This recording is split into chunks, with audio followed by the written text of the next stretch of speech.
Mehrimli жана ырайымдуу Алла Тааланын аты менен баштаймын.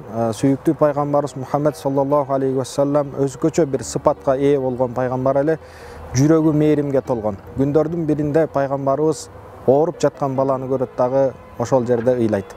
Сахабалар сурайт: "Эй Алланын элчиси, эмнеге ыйлап жатасыз?" дегенде, "Көргөн жоксуңарбы?" дейт. "Бала ыйлап ооруп жатат" дейт.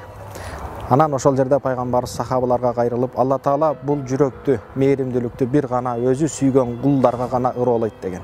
Пайгамбарыбыз да ушунчалык жүрөгү мээримге толгон пайгамбар эле күндөрдүн биринде бара жатса жолдо арыктап калган, жүдөп калган төөнү көрөт дагы сахабалардан сурайт: "Бул төө кимдики?" деп.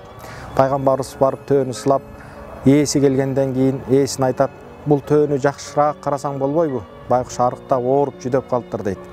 "Төө мага арызданып жатат" дейт. Демек бул жерден алып карасак, пайгамбарыбыз бир эле адамзатка эмес, балким жан жаныбарларга, анын ичинен айрыкча пайгамбарыбыз дагы жансыз нерселерге дагы мээрим пайгамбар катары жөнөтүлгөнүнө бир далил катары. Пайгамбарыбыз күндөрдүн биринде бара жатса, кой кайтарып жүргөн чабан койлору, эчкилери жесин деп бактагы өсүп турган жалбырактарды таягы менен чапкылап, бакты каккылап жатканын көрөт. Пайгамбарыбыз чабанга барып кайрылат: "Балким муну аяр мамиле кылып, бак сакты шагын сындырбастан акырын түшүрүп берсең болбойбу" деп эмне акыл насаатын айтат.